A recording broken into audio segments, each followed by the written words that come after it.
Hey everybody, welcome back. Today we're looking at a little upgrade that I've done on this Sonus Faber Venere. I don't know if I'm even saying that right. 1.5 model, a little bookshelf model. We're going to look at this thing. And today's t-shirt given to me by my wife. This is the shirt for the local Wild Bird Rescue Center in Wichita Falls. Okay, let's look at this thing. You know, we've discovered that just because a company is a known high-end company and they make really expensive products doesn't mean their whole product line is a super high-end product. Even some of the products that we've looked at in the $8,000 to $10,000 range have not necessarily been full of high-quality products or high-quality components, but sometimes budget-level stuff. There are exceptions. There are companies out there that are cranking out really high quality products and at extreme price points, extreme quality parts and things like that. And sometimes we find speakers in a lower price point that have good quality parts in them. This was not one of them.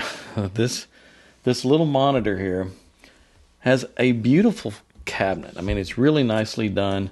It's got a really pretty gloss black finish on them. It's got the separate front panel on it that kind of trims out the look of the drivers, and it's held on by the little snake eye screws, which is high security screws. And it looks nice. And the drivers are not bad. But this is bad. But again, it's a $1,200 mini monitor. It's common that we see budget level parts thrown into these things. They're trying to make these for $200, $250 a pair, so there's not a lot of margin there. Once they ship these to dealers and dealers mark it up, and it's back to, you look at the cost of something that's a full retail price and you can just about divide that by 5, and that's about what they had in the budget to actually build the pair of speakers. So, you know, they might have had $250 to build them, and it's a beautiful cabinet. Now, from what we noticed in the 2.5s, they groove cut this thing and then fold it. So it leaves it pretty thin. You know, it's not like it's an actually curved baffle of solid 3/4 inch material or something like that. It's not layers of thinner material curved into a shape. It's just groove cut and folded. So not the greatest way to do that, but it is what it is. Let's look at the measurements on these things. Looking at the crossover response, which we were able to shoot independently because it does have 2 sets of binding posts on the back, so we could shoot tweeter independently of the woofer. They look nice on the outside, but that's not exactly high-end binding posts. So we're able to shoot them independently. There's a little bit of a trough area there at the crossover point, which is not a problem, but at the tweeter's response, there's a little bit of a up and down there at the kind of around 7 kHz or so. There's a dip and a peak. It's not super smooth, but it's not horrible.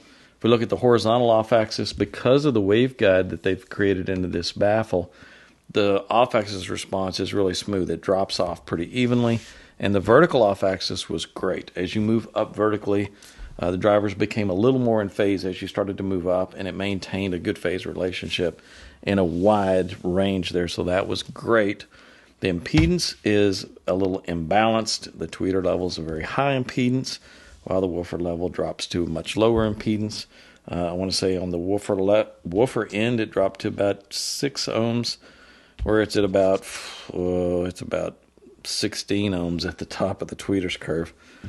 And there's a pretty big rise in the middle because of the output of the tweeter. This little waveguide really increases the output as the frequency range gets lower, so it needs a smaller and smaller cap value to bring that down, so it makes the impedance a big hump in the middle.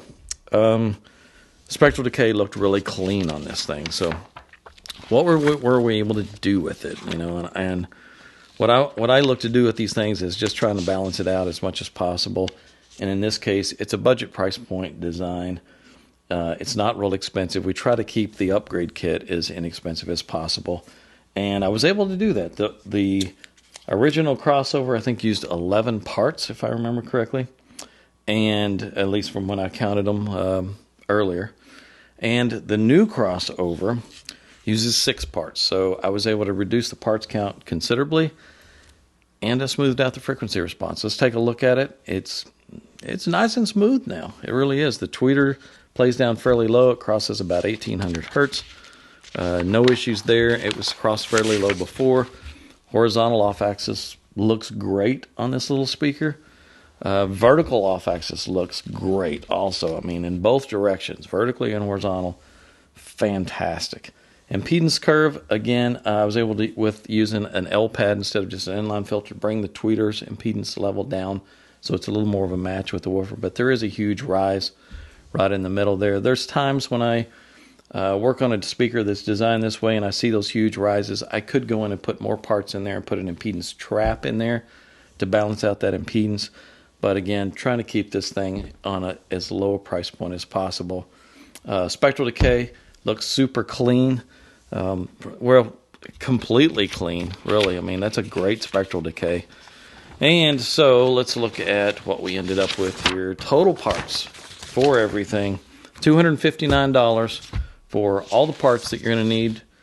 It's all air core inductors from US Coils, JB caps, the new Dayton copper resistors, so good quality parts, all new wiring, one set of tube connectors on the back, which will easily replace one of these sets, and you could always parallel the 2 sets so that you could use either or. I love it when you guys do that, because I always get great feedback on the tube connectors when you do that, because you get to compare and realize how big a difference it is when you get these out of the signal path and use the tube connector. So you get all of that for the $259 price.